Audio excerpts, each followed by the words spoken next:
Hello friends, welcome to latest job notifications in Telugu. గ్రామ సచివాలయ ఉద్యోగం కోసం ఎంతో కష్టపడి చదివారు, ఉద్యోగం కూడా సంపాదించారు. అక్టోబర్ 2వ తేదీన అపాయింట్మెంట్ ఆర్డర్ కూడా తీసుకోబోతున్నారు.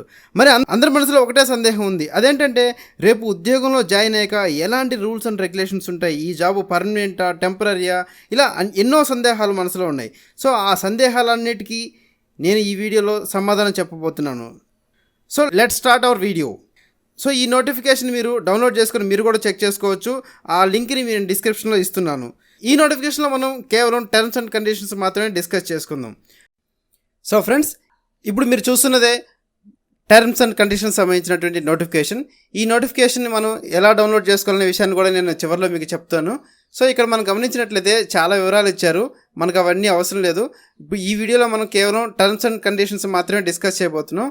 ఇదిగో చూడండి, ఇక్కడ టర్మ్స్ అండ్ కండిషన్స్ అని ఇక్కడ ఇవ్వబడి ఉంది. సో ఇందులో వరుసగా మనకు 14 టర్మ్స్ అనేది ఇవ్వడం జరిగింది.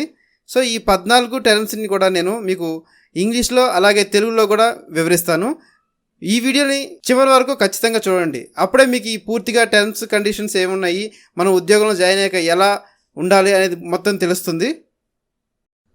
ఫ్రెండ్స్, మీరు చూసినట్లయితే నోటిఫికేషన్ అనేది జేపెక్ ఫార్మేట్లో ఇవ్వడం జరిగింది. దాన్ని మీ అందరి సౌలభ్యం కోసం మీకు పూర్తిగా వివరించి ఇంగ్లీష్లోనూ అలాగే తెలుగులో వివరించి చెప్పాలని చెప్పి నేను దాన్ని టైప్ చేసి అలాగే తెలుగులో కూడా టైప్ చేసి మీకు పూర్తిగా మీకు చూపిస్తున్నాను.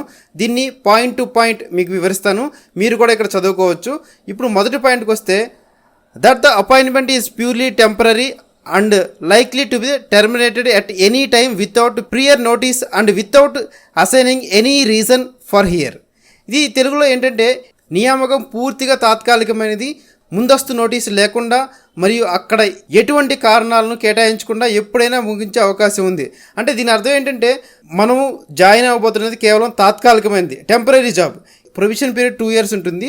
ఈ 2 yearsలో మనకు ఎలాంటి నోటీస్ ఇవ్వకుండానే జాబ్ని తీసేసే అర్హతని గవర్నమెంట్ కలిగి ఉంటుంది అనమాట.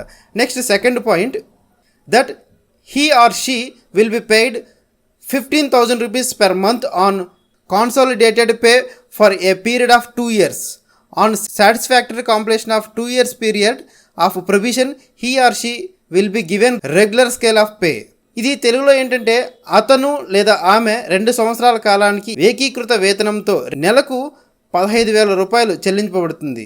2 సంవత్సరాల పరిశీలన కాలం సంతృప్తిగా పూర్తయిన తరువాత అతనికి లేదా ఆమెకి క్రమమైన వేతనం ఇవ్వబడుతుంది. అంటే ఈ 2 years ప్రొవిషన్ పీరియడ్లో మనకు నెలకి 15,000 రూపాయల చొప్పున మనకు శాలరీ అనేది పే చేస్తారు.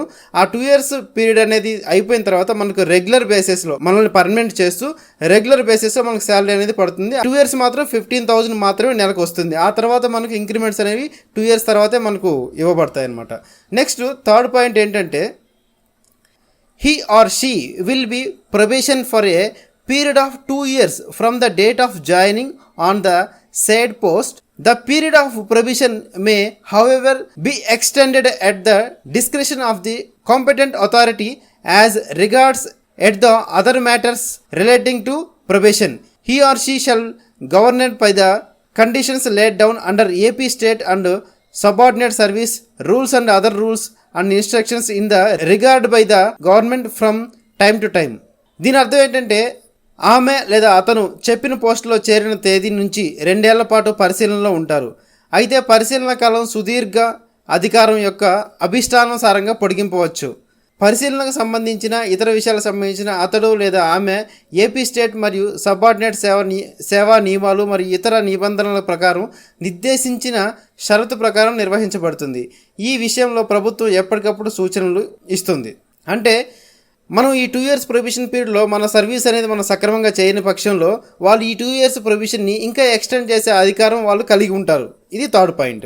నెక్స్ట్ ఫోర్త్ పాయింట్కి వచ్చినట్లయితే, during the period of provision it is the required to under go induction training and also to undertake such other training courses and development tests as government May prescribe from the time to time. Successfully completion of provision and subsequent confirmation is mandatory. Failure to complete the period of provision to the satisfaction of government or failure to pass the prescribed test, if any, will be liable to be discharged from service. పరిశీలన కాలంలో పర్యవేక్షణ శిక్షణ తీసుకోవాల్సిన అవసరం ఉంది. మరియు ఎప్పటికప్పుడు ప్రభుత్వం సూచించే ఇతర శిక్షణ కోర్సులు మరియు విభాగ పరీక్షలను కూడా చేపట్టాలి. పరిశీలన విజయవంతంగా పూర్తి చేయడం మరియు తదుపరి ధృవీకరణ తప్పనిసరి. ప్రభుత్వ సంతృప్తికి పరిశీలన వ్యవధిని పూర్తి చేయడంలో వైఫల్యం లేదా సూచన పరీక్షల్లో ఉత్తీర్ణత సాధించడం విఫలమైతే ఏదైనా ఉంటే సేవ నుండి విడుదల చేయబడతారు. అంటే ఫ్రెండ్స్, మనం జాబ్లో జాయిన్ అయిన తర్వాత మనకు సర్వీస్ అనేది ఎలా చేయాలనే దానికి సంబంధించి ఒక ట్రైనింగ్ పీరియడ్ అనేది ఉంటుంది. ఈ ట్రైనింగ్ పీరియడ్లో వాళ్ళు ఇంటర్నల్గా కొన్ని ఎగ్జామ్స్ కూడా కండక్ట్ చేయడం అనేది జరుగుతుంది. ఆ ఎగ్జామ్స్ అన్నింటిలోనూ మనం ఖచ్చితంగా వాళ్ళు ఉన్నటువంటి రూల్స్ అండ్ రెగ్యులేషన్ తగ్గట్టుగా మనం ఆ పరీక్ష అన్నింటిని పాస్ అవుతూ రావాలి. ఒకవేళ మనం వాటిలో ఉత్తీర్ణత సాధించలేకపోతే వాళ్ళు ఆ సేవ మన జాబ్ని తీసేసే అధికారం వాళ్ళు కలిగి ఉంటారు. ఇది 4th పాయింట్. ఫ్రెండ్స్, ఇంకా 5th పాయింట్ మనం గమనించినట్లయితే, during the period of provision, he or she will be liable to be discharged from service at any time without any notice. If 2 conditions ఇవ్వబడ్డాయి ఫ్రెండ్స్. అవేంటంటే, on the basis of performance or conduct he or she is considered unsuitable for further retention in service, or second, otherwise without ineligible or unsuitable to be retained in the service. దీన్ని మనం తెలుగులో కనుక చూసినట్లయితే, పరిశీలన కాలంలో అతను లేదా ఆమె ఎటువంటి నోటీస్ లేకుండా ఎప్పుడైనా ఫారం 7 విడుదల చేయడానికి బాధ్యత వహిస్తారు. ఉంటే ఒక పనితీరు లేదా ప్రవర్తన ఆధారంగా ఆమె లేదా అతని సేవను మరింత నిలుపుకోవడానికి అనుకూలం కాదు, లేదా లేకపోతే సేవను నిలుపుకోవడానికి అనర్హురాలు లేదా అనుచితమైనది. అంటే ఏంటంటే, 2 కండిషన్స్లో మనల్ని ఎలాంటి నోటీస్ లేకుండా తీసేసే అవకాశాలు ఉన్నాయన్నమాట. అవేంటంటే, మనం ఈ జాబ్కి అనర్హులము లేదా ఈ పని మనం చేయలేకపోతున్నాం అని చెప్పి గవర్నమెంట్కి అనిపిస్తే వితౌట్ ఎనీ నోటీస్ మనం ఈ ప్రొవిజన్ పీరియడ్లో వాళ్ళు తీసేసే హక్కుని కలిగి ఉంటారు. ఇది 5th పాయింట్.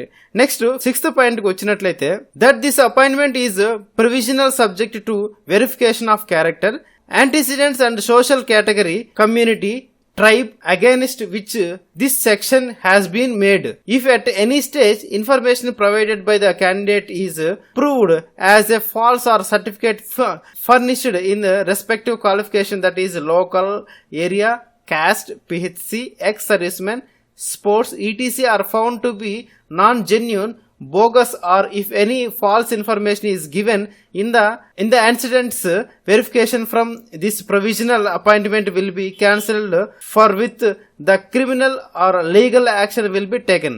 సో మనం దీని యొక్క అర్థంగా గమనించినట్లయితే, మనం సబ్మిట్ చేసినటువంటి క్యాస్ట్, ఇన్కమ్, రిజర్వేషన్ సర్టిఫికేట్స్ అనేటువంటి PHC, ex service men, sports, ఇలాంటి ఏవైనా సరే సర్టిఫికేట్స్ అవి కరెక్ట్ కాదు, జెన్యూన్ కాదు, బోగస్ సర్టిఫికేట్లు అని చెప్పి కానీ వాళ్ళకి తెలిసినట్లయితే వెంటనే మన యొక్క అపాయింట్మెంట్ వాళ్ళు రద్దు చేసేసి మన మీద క్రిమినల్ కేసుని చట్టరీత్యా తీసుకోవడం జరుగుతుందన్నమాట. నెక్స్ట్ 6th పాయింట్కి మనం చూసినట్లయితే, if the candidate is already in service in central government or state government or PSU or autonomous body or bank or corporate or in any other employment, it is required to submit formal relieving order by the respective organization certifying that his or her conduct during the said employment does not render him or her unsuitable for respective offer of employment. ఇది మనం తెలుగులో గమనించినట్లయితే, గ్రామ సచివాలయం ఉద్యోగంలో join అయినటువంటి అభ్యర్థులు గతంలో ఏదైనా అనుభవం ఉన్నట్లయితే, అంటే ఫర్ ఎగ్జాంపుల్ అంతకుముందు ఏదైనా గవర్నమెంట్ జాబ్ ఉన్నా లేకున్నా ఏదైనా ప్రైవేటు బ్యాంకుల్లో కానీ ఎక్కడైనా సరే ప్రైవేట్ సంస్థలు పనిచేస్తున్నప్పుడు వాళ్ళు ఇప్పటి వరకు ఎక్కడ పనిచేస్తున్నారో అక్కడి నుంచి వాళ్ళ రిలీవింగ్ లెటర్ అనేది తీసుకొచ్చి సబ్మిట్ చేయాల్సి ఉంటుంది. నెక్స్ట్ 8th పాయింట్ మనం గమనించినట్లయితే, his or her service shall liable to terminated at any time by giving 1 month notice in writing, subject to other terms and conditions prescribed under government rules in vogue. దీన్ని మనం తెలుగులో గమనించినట్లయితే, అతని లేదా ఆమె సేవలు ఎప్పుడైనా 1 నెల నోటీసును రాతపూర్వకంగా ఇవ్వడం ద్వారా రద్దు చేయబడతాయి. ఇతర నిబంధనలు మరియు షరతులకు లోబడి ప్రభుత్వ నిబంధనల ప్రకారం వాడుకలో ఉంటాయి. నెక్స్ట్ 9th పాయింట్ గమనించినట్లయితే, he or she are eligible for monetary benefits from the date of joining only. అతను లేదా ఆమె చేరిన తేదీ నుంచి మాత్రమే ద్రవ్య ప్రయోజనాలకు అర్హులు. అంటే ఎలాంటి ప్రయోజనాలకైనా సరే వాళ్ళు ఎలిజిబుల్ అయినప్పుడు, అంటే ఈ 2 years ప్రొవిజన్ పీరియడ్ అయిన తర్వాత నుంచి మాత్రమే అన్ని ప్రయోజనాలకు అర్హులై ఉంటారు.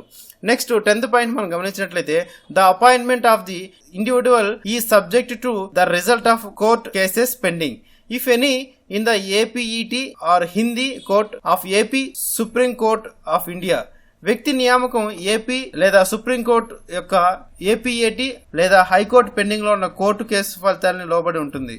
ఇక 11th పాయింట్ మనం గమనించినట్లయితే he or she will be liable to refund the government the pay and allowances and any other remuneration received by him or her in addition to the amount spent by the government on training if they fail to serve the department for a period of 3 years after completion of training for any reason, or if they discontinue the training or discharge well under training for miscount or any other reason.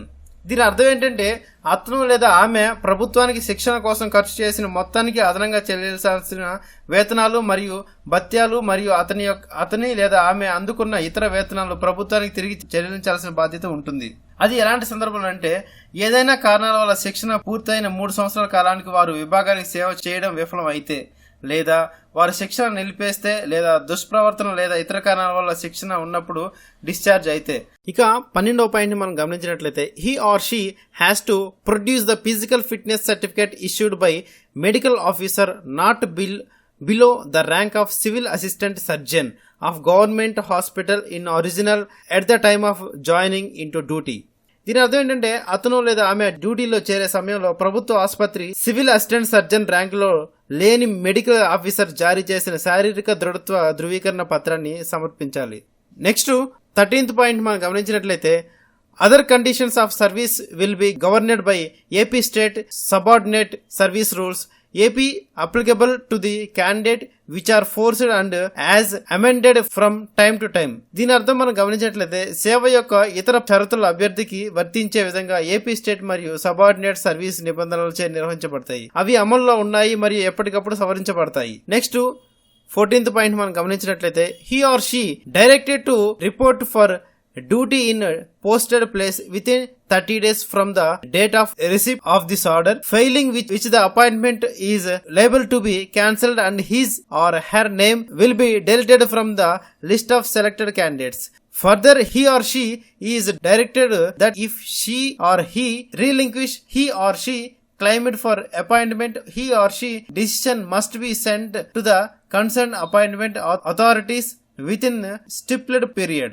దీన్ని మనం తెలుగులో గమనించినట్లయితే ఈ ఉత్తర్వులు అందిన తేదీ నుండి 30 రోజుల్లోపు post చేసిన స్థలానికి విధి కోసం రిపోర్ట్ చేయమని అతడు లేదా ఆమెను నిర్దేశించబడ్డాయి. ఇది విఫలమైతే అపాయింట్మెంట్ రద్దు చేయబడాలి మరియు ఆమె ఎంపిక చేసిన దరఖాస్తు జాబితా నుండి తొలగింపబడుతుంది.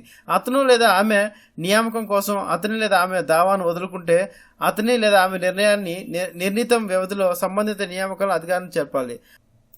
సో ఫ్రెండ్స్, గ్రామ వార్డు సచివాలయ ఉద్యోగాలకు సంబంధించిన టర్మ్స్ అండ్ కండిషన్స్ ఇవి.